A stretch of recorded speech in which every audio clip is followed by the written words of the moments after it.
A very good evening to all. I, on behalf of Institute of Pulmocare and Research, cordially invite you to the third day of Pulmocon 2021. The topic to be discussed today is about approach to hypoxemia. To chair today's session, I would like to introduce our chairperson, Dr. Partho Sharathi Bhattacharya. He is an MD Medicine, DNB, DM in Pulmonary Medicine, and the organizing secretary of Pulmocon 2021. He is also the founder secretary of Institute of Pulmocare and Research, Kolkata, and is engaged in achieving the motto of his institute based on research, education, and patient care through different innovations, research, and other activities. I welcome you, sir, and invite you to presume over the meeting. Thank you. Thank you. Welcome to everybody. It's my great honor and pleasure to introduce you Dr. Manohar Lal Gupta, the today's presenter for approach to hypoxemia. This is a special occasion for me because in one way I am his student also. I've learned a lot from him. And we had a time together at our postdoctoral fellowship at PGIMER. So I enjoyed his association, and since then he is like my elder brother. Whenever we had any difficult problem, we used to approach him, and it is astonishing to see how simply he tries to solve it out. So I'm sure that today he will deal with certain cases, and it will be a very good occasion of learning for everyone. I assured my audience that this year in Pulmocon we will try to be a little more innovative. There is, if you go to ERS and other big congresses, you will find there are sessions like Grand Round, where a particular topic has been discussed by an expert, and through interactions, lessons have been placed to the audience so that they can carry home the message. So today I hope that kind of exercise will be replicated through the presentation of Dr. Gupta. And officially to introduce him, I just want to narrate that he's a senior teacher, a very senior faculty in our pulmonology circuit in India. He has got huge experience. He happened to be professor in Sivai Man Singh Medical College, Jaipur. He has got a huge number of publications. He has books and chapters to his credit. He's a member of several national and international professional societies. And currently he is a consultant and in charge of the pulmonary critical care division of Santokba Durlabji Memorial Hospital and Gupta Chase Clinic, Jaipur. With this, may I welcome you, sir, to take the mic. Thank you very much. Thank you. Dr.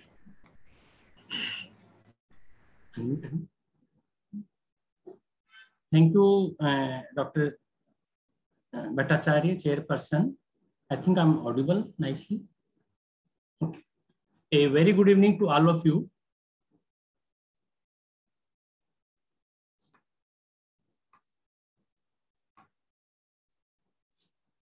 Sir, you are well audible. Okay.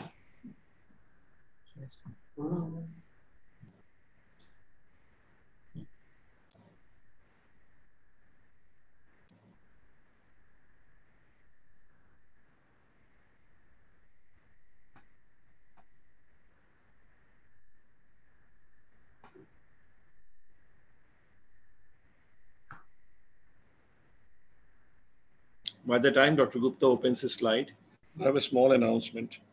Next week, we'll deal with an important issue, although not been discussed very commonly, is unmasking hypoxemia. This is also a continuation of hypoxemia, and we hope that we'll place clinical exercises so that people can enjoy it. And next week, we have got a different program altogether. Two experts, one will be talking about the physiological changes and the clinical changes in space. So we'll be dealing with space next week on 10th of October.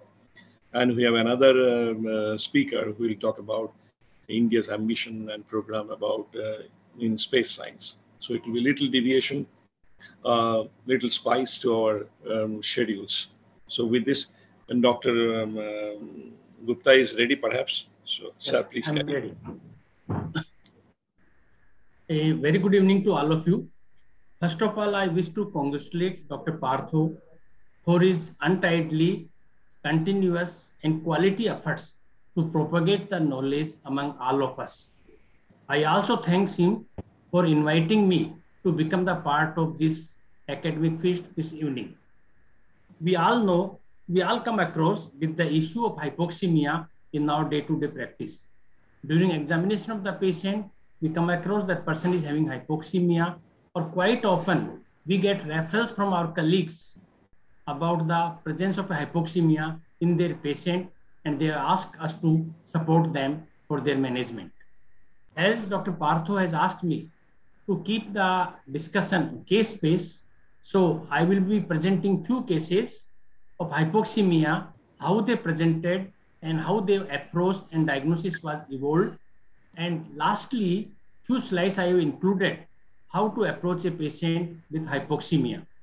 Coming to the first case, she is a 56-year female, never a smoker. She has a history of fever and joint pains for 1 year. And your slide is not moving. Slide is not moving, but it is no. My slide has moved to me. Okay. Kaushik, can you help him? It has moved to me. It is on my screen. So it's full screen, but I am finding the initial slide only. So I don't know. Sir, once you yes, it's moving, sir. It is now? Yes, sir. Now it's moving, sir. Okay. It's now moving? Yes, sir. Moving. It's okay now? Yes, sir. Please continue, sir. Okay. Yeah. So my first patient is a 56-year female, never a smoker. She has an history of fever, joint pains for last 1 year. She has an orthopnea and dyspnea, MMRC grade 2. She has also history of dryness in the mouth, oral ulcers. She has a history of snoring, but no daytime sleepiness. And she is a known case of myxedema on treatment and altroxin for last 4 years.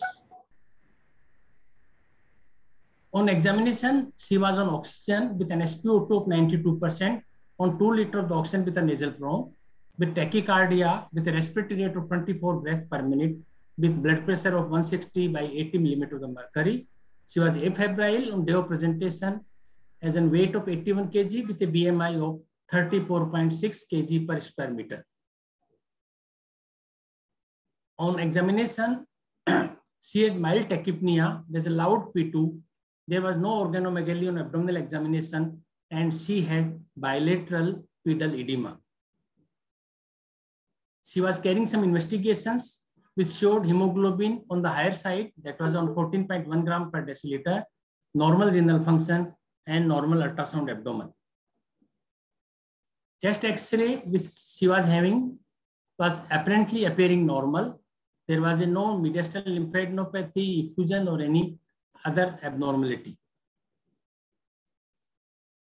A spirometry diffusion study was done after reporting to us, which showed a restrictive ventilatory defect. FVC and FE1 were reduced to nearly half with a normal FE1/FVC ratio. Her DLCO was reduced to 65% of the predicted, but her KCO was normal. As we know, KCO is a ratio of DLCO and alveolar ventilation. So what is the probable cause of hypoxemia in this patient? Very well, person has an history of fever, joint pain, oral ulcers for last 1 year. So there can be a fair possibility of interstitial lung disease, which may not be evident on skygram chest. Considering the obesity, elderly female, a fair possibility, and exertional dyspnea for last 1 year.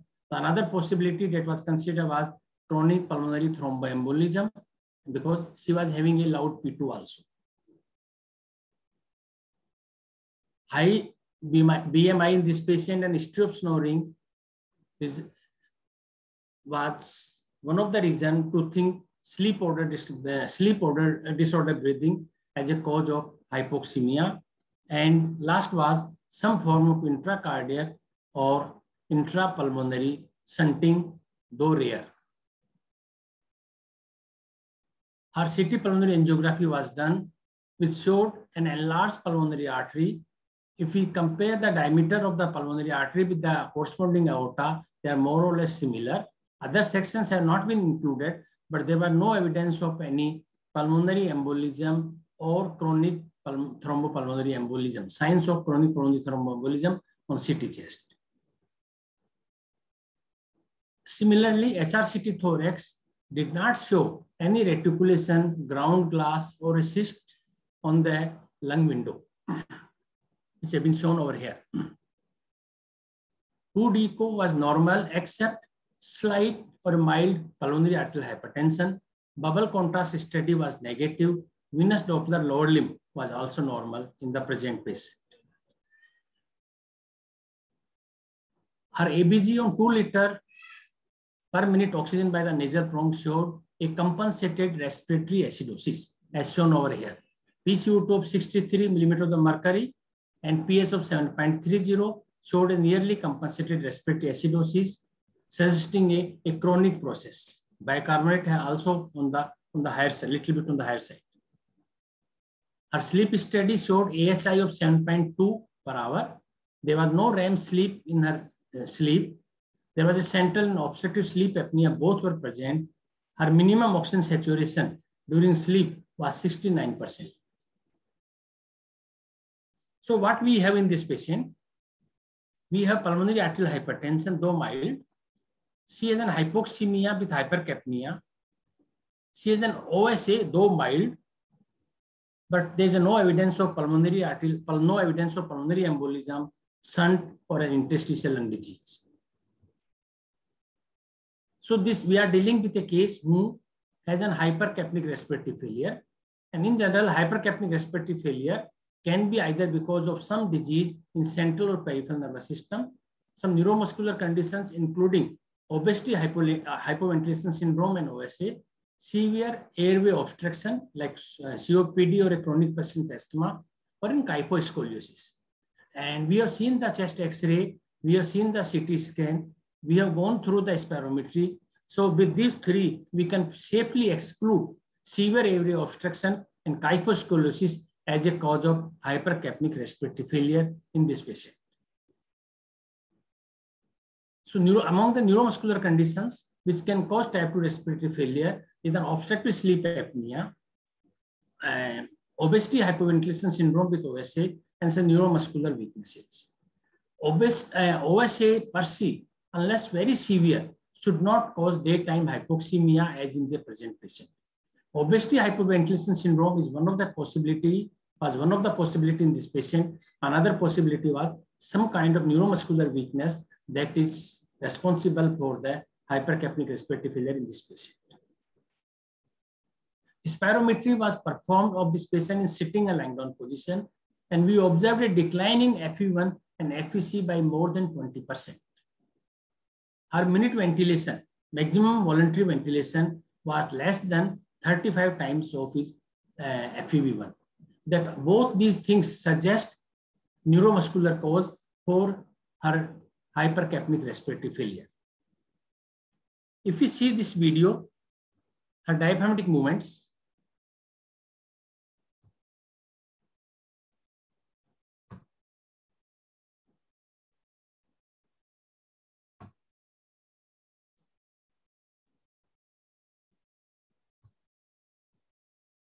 so it is not playing on this now. But I will try to show this video in the last separately. So we are dealing with, there was a paradoxical movement of the diaphragm for this patient. This patient ultimately got ventilated. And so while weaning from the ventilator, we just saw the diaphragmatic movement. So there was a paradoxical movement, suggesting a bilateral diaphragmatic palsy. The bilateral diaphragmatic palsy can be due to various reasons that can be viral, blunt trauma, some neuromuscular diseases, including phrenic neuropathy, certain intensive diaphragmatic diseases like polymyositis, SLE, myositis overlaps, some muscle dystrophies, or occasionally we do not find any cause, then we label as an idiopathic diaphragmatic paralysis. One thing more in this patient, that her hypoxemia was disproportionate to the hypercapnia.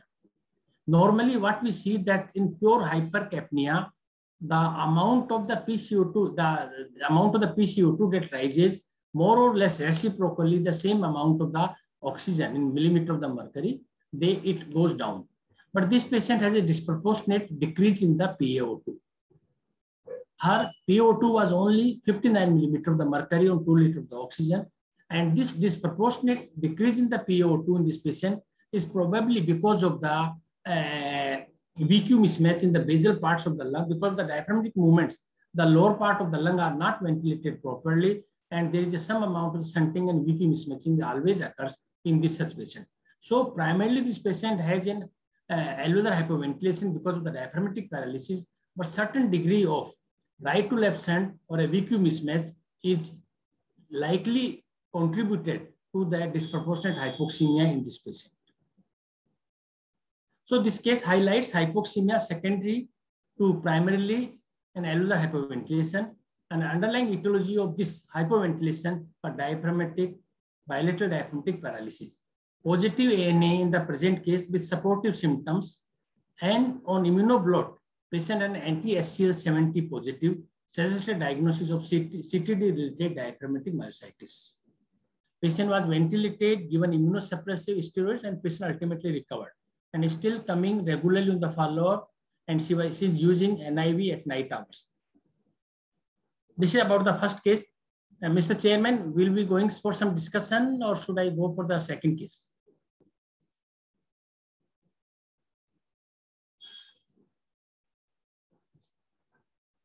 I'm audible?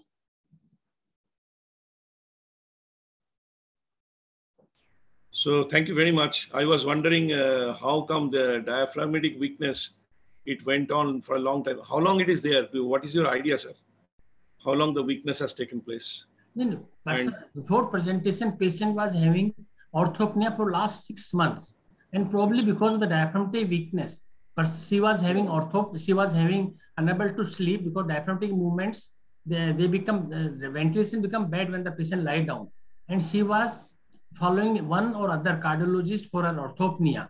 She was not getting relief. So probably before she came to us, she was suffering from orthopnea for last 6 months.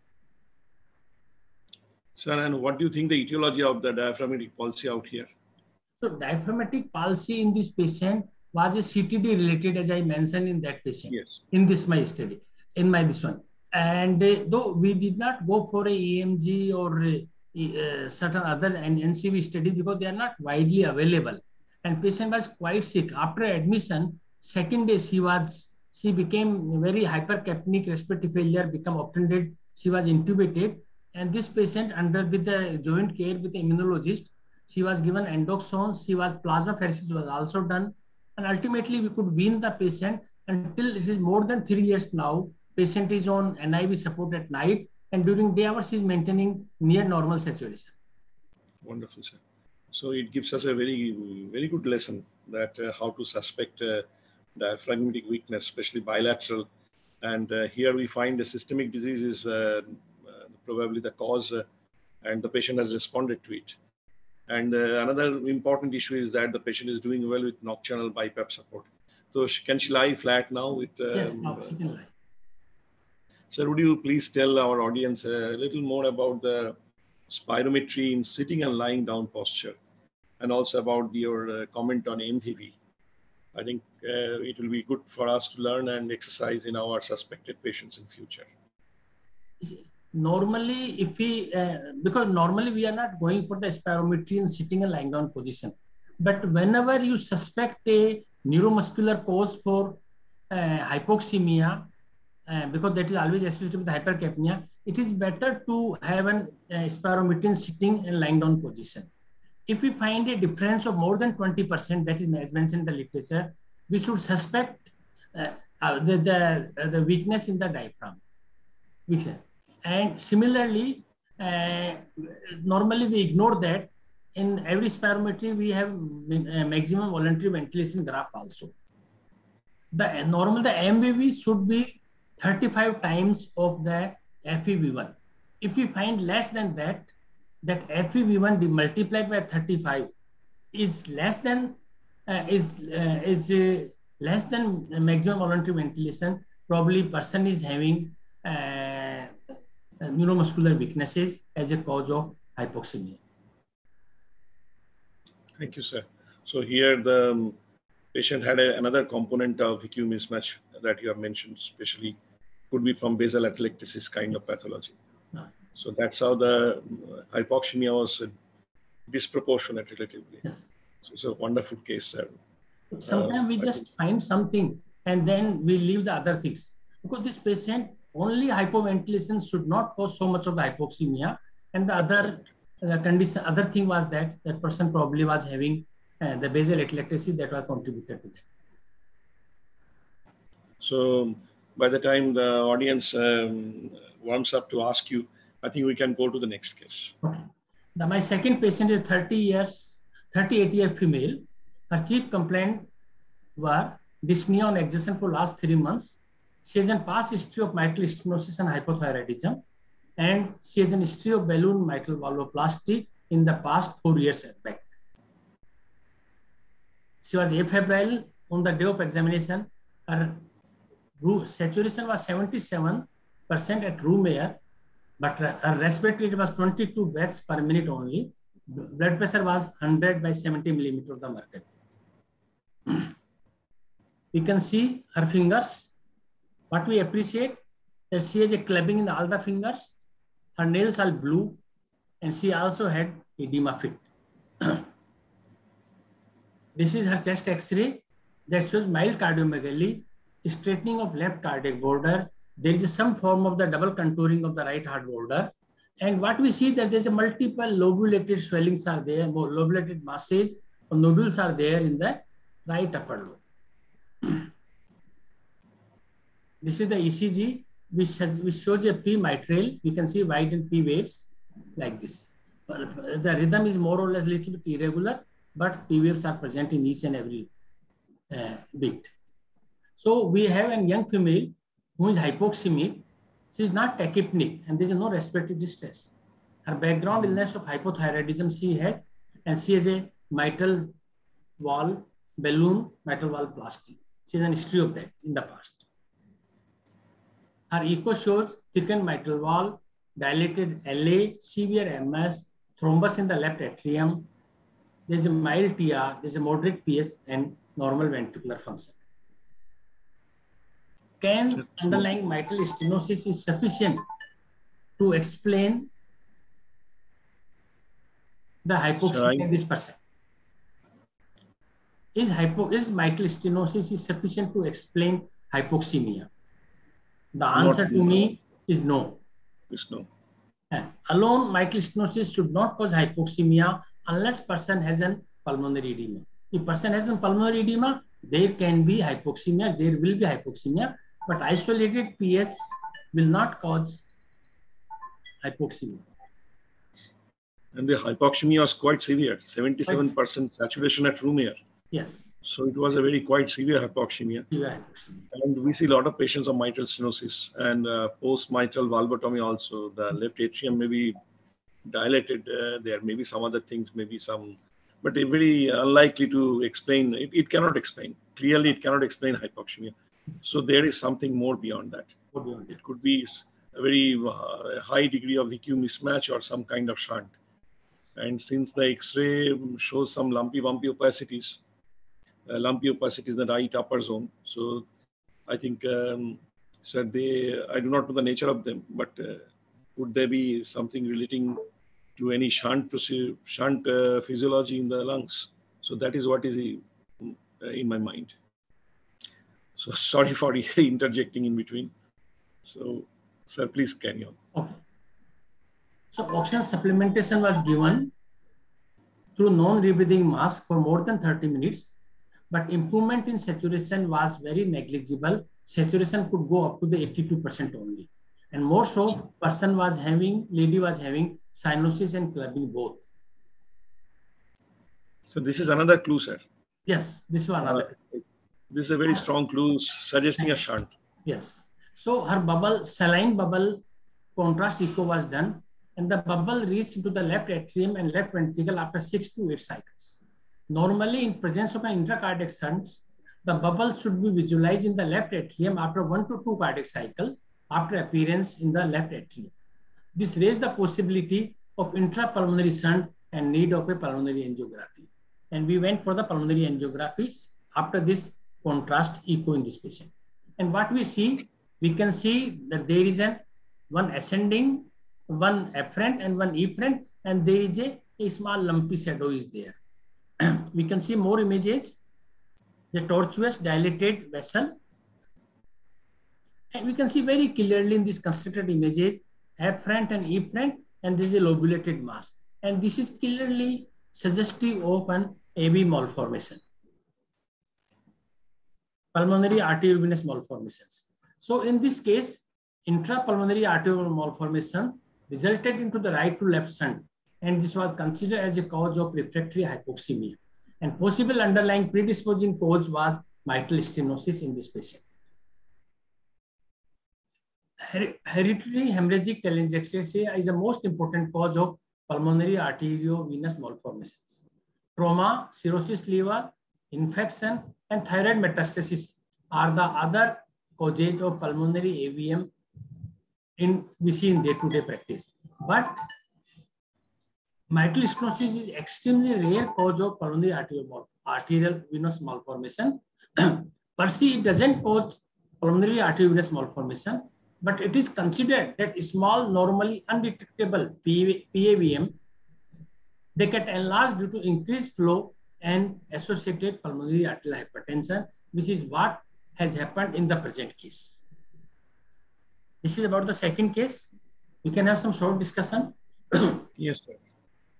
Yes, sir. It's a quite big pulmonary AV communications, mostly to the proximal arteries. So I have got a bit reservation to accept it as a secondary to pulmonary mitral stenosis. So what is your take on it? Because these are very proximal. They are with a moderately big vessels being involved, and it's a very significant causing very significant shunt. Because the other causes, there was no family history. There is no other places in the body where there can be AV malformation, history of trauma, cirrhosis, infection, thyroid disease. All other things were being excluded in these patients, and by exclusion, we consider or we blame mitral stenosis as a cause of pulmonary arteriovenous malformation in the present patient.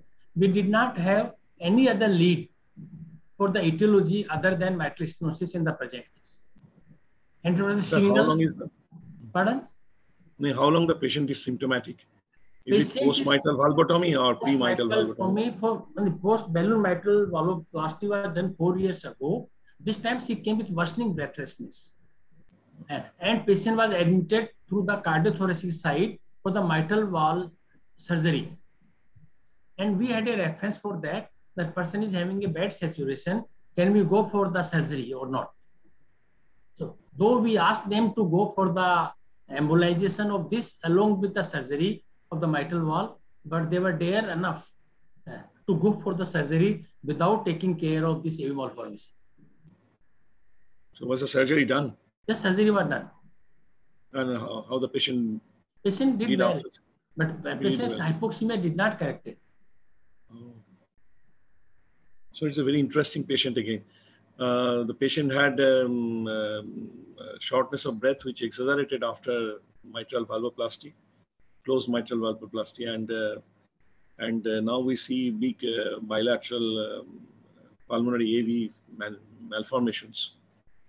So maybe it is maybe there could be some. So do you have any clue that it is present from the childhood? Like it can be a congenital. Earlier radiology were not available with the patient.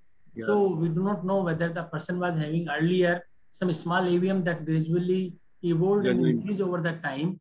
So that's what only CT angio we had. Patients earlier CT angio was not available for the patient also.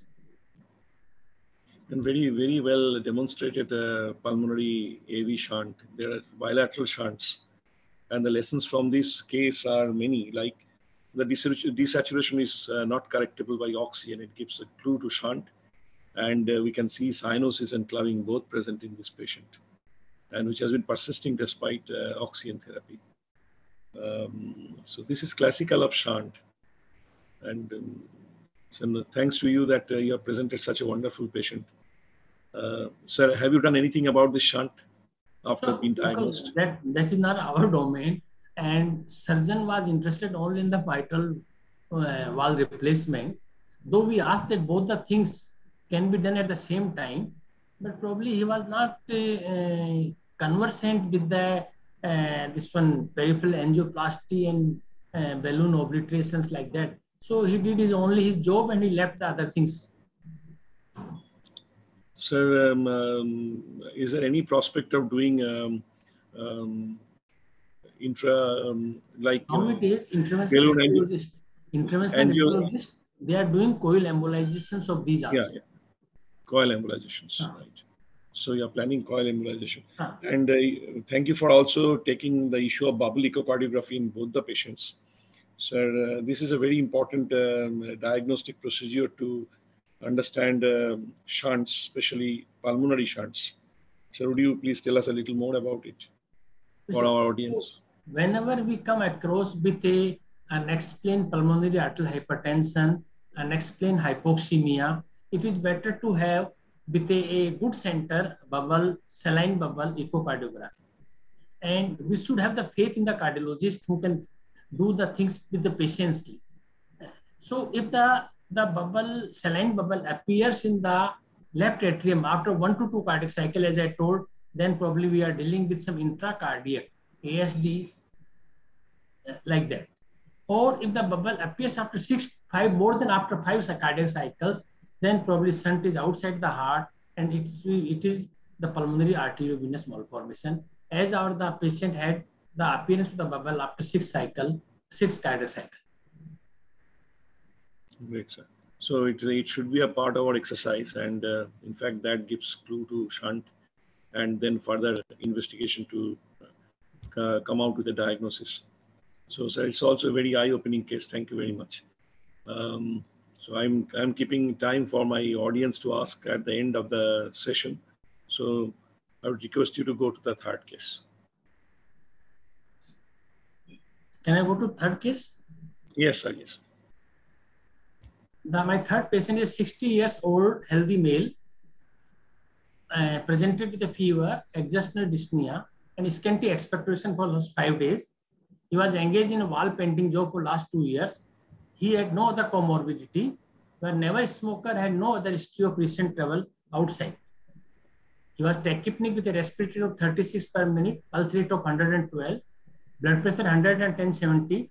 Again, her saturation was 75% at room air, which went to 92% of the 6 liter per minute on the oxygen nasal pipe nasal prong. The respiratory, cardiovascular, neurological, and abdominal examination were absolutely normal. Initial blood gases in emergency showed hypoxemia with respiratory alkalosis. Hemogram showed a normal counts, but neutrophils were slightly raised. Platelets were adequate, creatinine and urea were normal. Liver function tests were normal. ECG showed only sinus tachycardia. This is the chest X-ray at the time of the presentation. What we see, the right diaphragm is little bit on the higher side than the left, and there is some indistinct patchy opacities are present in the right lower zone paracardiac area. Is hypoxemia explainable with this radiological abnormality? So if you ask me, may I make a comment? The left lower zone, you can see the diaphragm is sharp, and there is a dearth of bronchovascular marking in the left lower zone. And compensatory, I would say, the word compensatory, increase in the prominence or prominence of the vascular marking the left upper zone. A little bit prominent. Yeah, and in the difference is relative, na? The right side is a little bit. Could be just it's possible, sir. Yes. And the right upper lobe also, it looks a little oligemic to me. Right upper zone and mid zone, part of the right upper zone and mid zone. I can proceed. Yes, sir. But considering the current pandemic, the case was on April 2021. So he was initially treated as a COVID-19 suspect, and nasopharyngeal swab was performed. empirically antibiotics, oxygen, and enoxaparin subcutaneously was given to him. Swab returned as a negative. Sputum culture showed a normal flora. Blood culture was negative. Gene expert was negative. But on 5th day of admission, he had new onset of hemoptysis, though of minimal quantity. Still, we were not having the diagnosis. But in view of persistent hypoxemia, faint radiological opacity in the right lower zone. But if you see the Wells criteria of this patient, he had tachycardia of 115. He had hemoptysis, and there was no alternative diagnosis. There is no diagnosis for this patient. This accounted for around a score of a 4.5. So this went against, this favored a diagnosis that P should be excluded in this patient, and CT pulmonary angiography was done for this patient. And to our surprise, what we see, that root of the pulmonary artery is enlarged. It is more than that of an ascending aorta. Right pulmonary artery is completely filled with an hypodense opacity, that is a thrombus. We also see that in the right lower lobe, there is a peripheral patchy alveolar opacity is present, in this context suggesting of pulmonary infarction, which accounted for the hemoptysis, and there is a thrombus in the right atrium also. So this is the case of acute pulmonary thromboembolism, and embolism is not only in the pulmonary artery, but in the right atrium also, and it's also causing pulmonary infarction. So what is the mechanism of hypoxemia and pulmonary embolism? The circulation deprived area in the lungs, because of thrombus, some part of the lung do not get the circulation. They have ventilation, but there is no perfusion. This results in the ventilation perfusion inequality. Alveolar hemorrhage and collapse consequent to the pulmonary infarction further augment the ventilation perfusion inequality. This is the VQ mismatching is the main cause or important cause of hypoxemia and pulmonary embolism. But the obstruction to systemic venous blood to reach the pulmonary capillaries causes redirection of the blood to the other part of the healthy lungs, and that create a small right to left shunt effect on the healthy lung area. And rise in right atrial pressure sometime may reopen foramen ovale. It may also result in the right to left shunting of the blood. And these later two issues may also add to the hypoxemia by the mechanism of the shunt, but mainly it is because of the VQ mismatch in pulmonary embolism. So hypoxemia in the present case was attributable primarily to the ventilation perfusion mismatch, and the underlying etiology was pulmonary thromboembolism and infarction in this present case. This was the third patient. Thank you, sir. So it's also a very wonderful presentation, Parl, in fact, where pulmonary embolism. See, I looked at the relatively oligemic area. I thought that there could be some embolus in the left side, but in fact, on the other side, there was embolus and there was an infarction, so that it was hazy looking on the right lower lobe. So it's another very glaring example of pulmonary thromboembolism with acute onset shortness of breath in this patient. The patient had low-grade fever. So is it a non-specific thing, or is there any relationship you can make out? Whenever there's a tissue injury is there can be low-grade fever, a small degree of leukocytosis can be there. And what is the cause you think about in this patient? She was engaged in a wall painting, and his job assignment involves sitting for a prolonged period. And probably after the this one treatment for the 3 months, probably we will go for the thrombocheck profile to know any predisposed conditions like antithrombin, factor V Leiden, or CS and homocysteine, any other condition we will try to look. But it appears grossly that other than sedentary activity, he doesn't have any predisposing condition. Some other issue, if it's there, that will be revealed after the thrombocheck profile study. After we complete the anticoagulation for 3 or 4 months, then only we will go for that. Thank you, sir. So this is a very nice, yeah.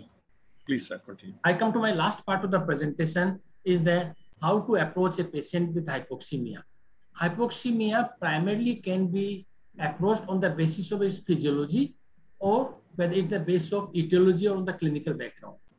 The physiological causes of hypoxemia can be reduced partial pressure of oxygen in the atmosphere, as happens in the high altitude or when a breathing at a confined place with a fire, or a VQ mismatch, or right to left shunt. Diffusion disturbances per se rarely causes hypoxemia at rest. Clinically, any condition in central or peripheral control of the respiration, neuromuscular disease, bony cage abnormality, airway obstruction, neuroparenchymal disease, and pulmonary vascular disease, either in isolation or combination, can cause hypoxemia. But when to label hypoxemia, that is the question. When a PaO2 is less than expected, and what is the expected PaO2 at sea level? We should calculate like this: 101 millimeter of mercury minus age about 20 years. Let's believe some person is 60 years of the age, then age about 20 is the 40. 40 divided by 3 will be 13.3. So 101 minus 13.3, that will be somewhere around 88 or 87. That should be the PaO2 at sea level for a normal person of 60 years. If a person is having less PaO2 than that, then we can say a person is having hypoxemia. And also, if an SpO2 is less than 96%, person is having hypoxemia at rest. So how to approach a patient with hypoxemia? We should have a detailed history, meticulous examination, spirometry and diffusion studies, chest imaging, 2D echo, sleep study, and ABG. These are the investigation in general which gives about the cause of the hypoxemia in practically each and every patient. But the chronology of these investigation may differ depending upon the clinical situation. Not that the order which I have depicted over here, it should be followed. Depending upon your case, depending upon your history, the chronology can be changed accordingly. In clinical, if a person is having an acute onset hypoxemia, then probably we are dealing with a parenchymal lung disease, some vascular form of the pulmonary disease, or some airway disease. If it is a gradual onset, then probably CNS, neuromuscular, bony cage deformity, intracardiac or pulmonary shunt, we are dealing with that. Though there some degree of the overlap may also be seen. Sometimes there is a hypoxemia and respiratory distress both, and the situation arises in presence of airway or lung parenchymal disease or with pulmonary vascular disease. If we do not find respiratory distress and we find only hypoxemia, think of alveolar hypoventilation due to central neuromuscular or OSA. We should think of intracardiac or pulmonary vascular shunt. They do not have respiratory distress. We should have a gradual progression of the disease also. There is an hypoxemia, but there is a minimal respiratory distress. One important thing, sometimes we have an ABG and there is an hypoxemia and patient do not have respiratory distress. Always try to think whether it is a venous sampling. This should not be forgotten. So we should try to compare the SpO2 with an SaO2. Normally the variation should not be more than 2 to 3% like that. This error, venous sampling error, is a very important reason in our day-to-day practice, and we should try to exclude before going for the workup of this patient, because unnecessary investigation will be avoided otherwise. Voluntary ventilation, value of the voluntary hyperventilation. If a person can achieve his expected or predicted maximum voluntary ventilation, probably we are dealing with CNS cause of the hypoxemia, pulmonary vascular disease, or a restrictive lung disease. Restrictive lung disease, though have a low lung volumes, but by increasing the rate, they can increase their maximum voluntary ventilations. But a suboptimal maximum voluntary ventilation is usually seen in person with a neuromuscular disease, airway disease, and in a deconditioned state. But deconditioned state will not have hypoxemia. Clubbing, a very important sign in patients with hypoxemia, and suggest intracardiac shunt or pulmonary arterial malformation. Most form of the DPLD, ILD, particularly the longer duration, they have a clubbing. On the other hand, neuromuscular and CNS causes, they do not have clubbing. Same way, acute pulmonary insult or pulmonary injury, they do not have clubbing. with hypoxemia. Imaging a normal chest skygram with patient with hypoxemia suggests pulmonary vascular disease, as our third patient had near normal X-ray or very little abnormality, neuromuscular, CNS causes, intracardiac cell, and a breathing at an high altitude will also have a normal X-ray and an hypoxemia. Abnormal X-ray in the patient with pleuropulmonary disease will be there. CT thorax is a very sensitive tool for all forms of pleuropulmonary disease and for pulmonary vascular diseases as a cause of hypoxemia. 2D echo, as we discussed also, that contrast 2D echo should be done. If the saline bubble appears after 1 to 2 cardiac cycle, it is intracardiac shunt, or it appears after 5th to 8th cycle, then probably we are dealing with the pulmonary arterial venous malformation. Presence of a pH on echo suggests a long-standing hypoxemia or pulmonary embolism. Spirometry may be obstruction, restriction, but interestingly, a normal spirometry will be in the central hypoventilation, CNS cause, pulmonary vascular diseases, and obstructive sleep apnea, they will have a normal spirometry. As we discussed also, that spirometry in a suspected neuromuscular disease should be done in the sitting and supine position. A fall in lung volume by more than 20% in the lying down position suggests a neuromuscular cause for hypoxemia and hypercapnia. Alveolar arterial gradient, very important tool for the evaluation of the hypoxemia. A normal gradient suggests a central cause for a neuromuscular condition or a breathing air with a low partial pressure of the oxygen. An abnormal gradient suggests airway disease, bony cage abnormality, uroparenchymal, or a pulmonary vascular disease. All these conditions, airway, bony cage abnormalities, uroparenchymal, and pulmonary vasculature, they have an abnormal alveolar arterial oxygen gradient, which is normally 10 to 15 millimeter of the mercury. Sleep study required some time in hypercapnic respiratory failures. Daytime hypoxemia is not a usual feature of obstructive sleep apnea. This can be seen in patients with obesity hypoventilation syndrome. But very rarely, if a person is having a very severe obstructive sleep apnea, even the day hour sleeping or somnolence can have hypercapnia and hypoxemia, but not a usual feature. But conditions like central hypoventilation syndrome, neuromuscular disease, they also have a variable frequency of sleep apneas. So just an algorithm I have prepared, I will discuss with that. Whenever we have a patient with hypoxemia, see whether it is with hypercapnia or whether it is with hypercapnia or without hypercapnia. A normal PaCO2 of 40 millimeter of the mercury with hypoxemia suggests type 2 respiratory failure. So that should be categorized with the hypercapnia side. Even PaCO2 is 40, but there is a PaO2 is less, then it is a hypercapnic respiratory failure. So with this situation, with hypercapnia and hypoxemia, CNS, neuromuscular, bony cage, and airway diseases should be considered under the differential diagnosis. Then see what is the alveolar arterial gradient. If gradient is normal, then probably we are dealing with CNS or a neuromuscular disease. Or if patient is able to maintain the normal maximum voluntary ventilation, yeah, if able to maintain, yes, then it is CNS cause. If no, then it is neuromuscular disease.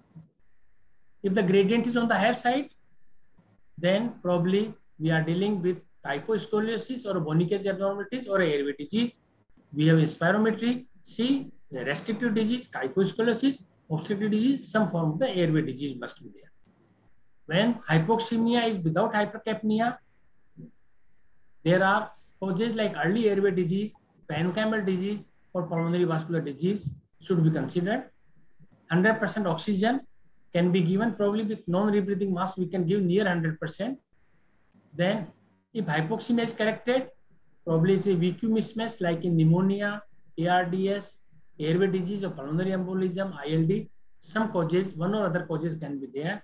If it is uncorrectable, as we discussed in one of the case, intrapulmonary or intracardiac shunt like ASD, VSD should be considered. Severe ARDS, when lungs are or alveoli are flooded, no access to the ventilation to reach the arterioles, probably they also, severe ARDS also function as a right to left shunt.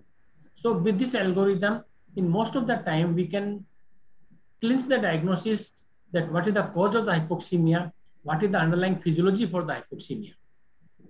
And to summarize, that hypoxemia, a commonly encountered issue, have different and a long list of the causes and different physiological processes to explain. But a thorough history, relevant respiratory and systemic examination, supported with a battery of certain tests in an algorithm fashion, is sufficient to know the physiology and underlying etiology of hypoxemia. So that is my last slide. Thank you for giving the patients listening an opportunity to become the part of this August gathering this afternoon. And if you permit me, I can show you that video separately about the diaphragmatic movement. Yes, sir. I will try. Please.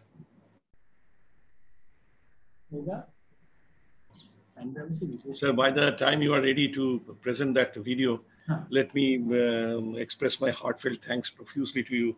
I am tempted to be once again your student. It was so enlightening for me, and in the usual day-to-day practice, we forget a lot of things. And also we are restricted according to facility in certain places because of logistics, but such exercise is wonderful. I hope that in future we'll be able to bring hypoxemia again with you to limelight, because this is a very, very important issue. And what I find that whenever I go to see a patient in any indoor setup, people seems happy with saturation being normal and saturation being above 90%, but which is absolutely inadequate and sometimes to me is idiotic. A lot of mental exercise is essential. A lot of mathematics is involved in understanding hypoxemia. So today it was not the opportunity for going to that theoretical aspect, but the way you have dealt the whole issue is marvelous. I have no words to thank you, sir. Especially the approach to hypoxemia. I think if there is any PGT students, they'll be immensely benefited. There are a few questions from our audience. One question from Dr. Kanan Chennai. He asks, from Dr. Srinivas from Mysore, any role of imaging to detect diaphragmatic weakness? Let me answer. Yes, we asked the sonologist to see the diaphragmatic movements, and there is a subtle signs on the ultrasound that can tell about the diaphragmatic movements, that they are paradoxical on the inspiration. Ultrasound of diaphragmatic movement is very good, but not the CT or an MRI. It is the ultrasound that is useful. And sir, where ECG, echo, and enzymes were done before CTPA in the third patient? No, because it was not done straightforward, because at the COVID time, not much investigation were done, and sometimes there's a problem of the care also. So it was straightly before, after getting that, the peak of the blood pressure was okay. So this one enzymes were not done. Right, sir. I was just wondering that if we have, what all minimum facilities should we have? Like I feel that a capnography is essential if we want to approach scientifically to our patients of hypoxemia in OPD practice, because it will prima facie tell us. OPD, how we will place the capnograph? That will be a little bit problem, no? AVG is more difficult, sir. Capnograph can be, and and what I have been thinking that there should be a very practical algorithm in practice to identify the potential cases where we have to go for a detailed investigations for hypoxemia, and there should be a guideline to refer patients and all. Hypoxemia is a very common problem, at least in my practice. Maybe it is a referral practice, that's why. And I think ultrasound also can be a very good adjunct. Yes. For diaphragmatic movements, ultrasound is a good thing. Also the inferior vena cava diameter. A few occasions we found that the direct measurement of the inferior vena cava diameter and the movement with inspiration, the change in the diameter gives a clue about pulmonary hypertension. So even people cannot do good cardiac echocardiography, people may assess the presence of significant pulmonary hypertension. I will try one more time to show that video if possible. Because yeah. 1 second. Huh? No issues. Yes. If I can, I will see.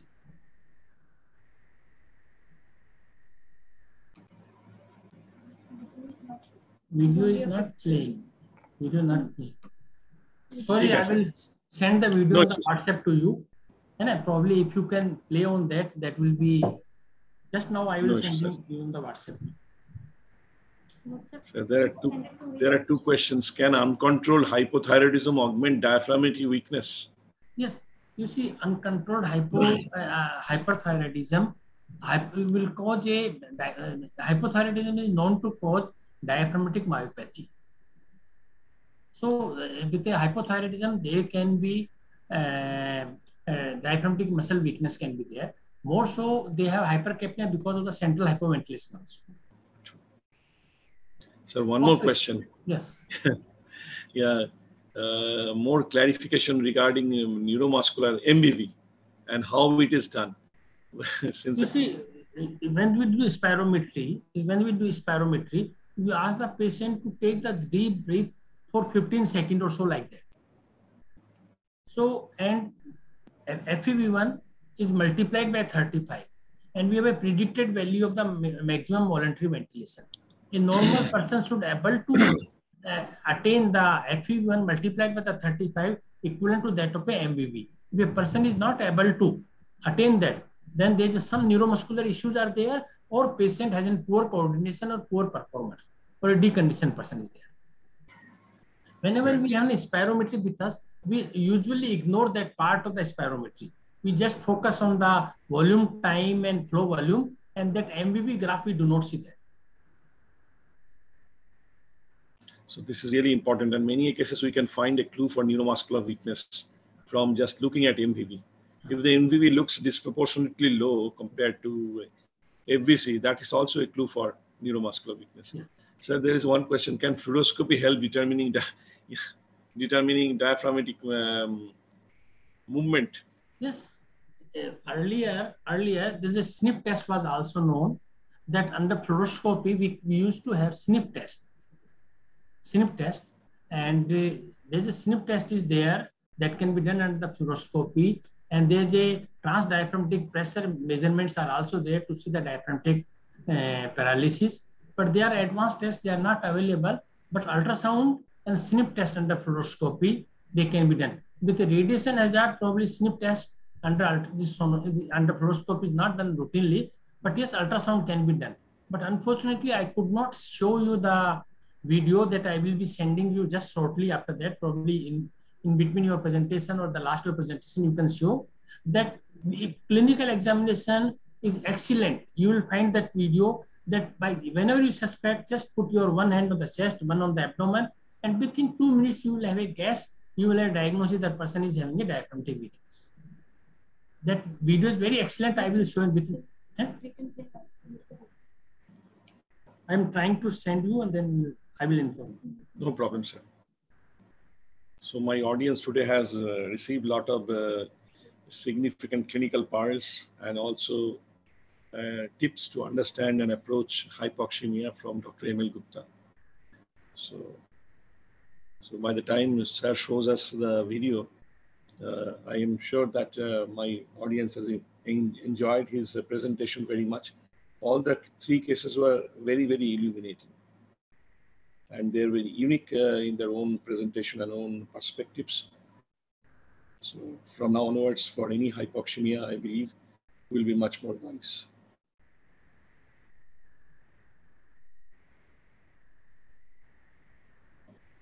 Yes.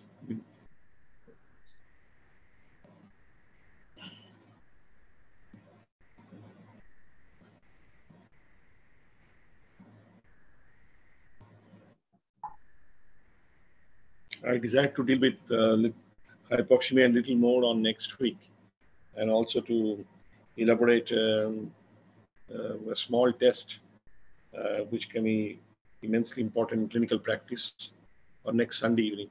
So I would request you all to be present. Sir, is it opening, sir? Let's see. Just yes, you see there. Yes. Okay. You see the thoracic and abdominal wall movement.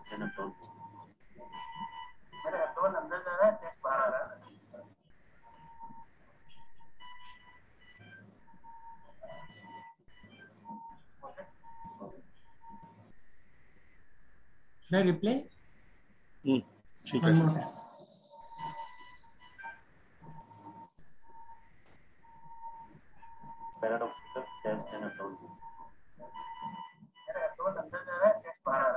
This is a simple clinical procedure. You just have a little more observation. Keeping beautiful, sir.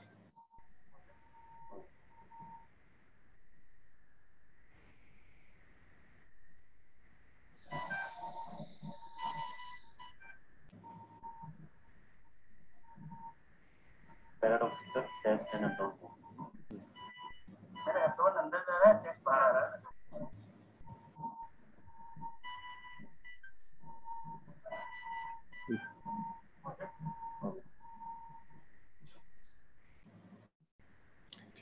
Thank you, sir. So from all my audience and from myself, I thank you once again for kindly presenting us these cases and discuss hypoxemia so beautifully.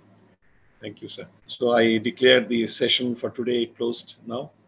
So let us enjoy the evening, and we'll meet again on next Sunday evening at 7 p.m. sharp. Thank you. Okay, thank you. ठीक है sir, जाना नहीं आप, थोड़ा 2 minute ठहरिए। सब कुछ याद। Okay, नहीं सर मैं बात कर लूंगा, और बहुत लोग हैं। ठीक है सर, ठीक है सर, मैं थोड़ी देर में फोन कर रहा हूँ। ठीक है। I thought that you also have your own presentation today with this after that. आज नहीं सर, आज क्या हुआ, next week we had a presentation on diffusion capacity. तो मेरा तो छोटा सा 5 मिनट का प्रेजेंटेशन था, मैं सोचा छोटा बताऊंगा, तो diffusion is dropped, so I have to take that job.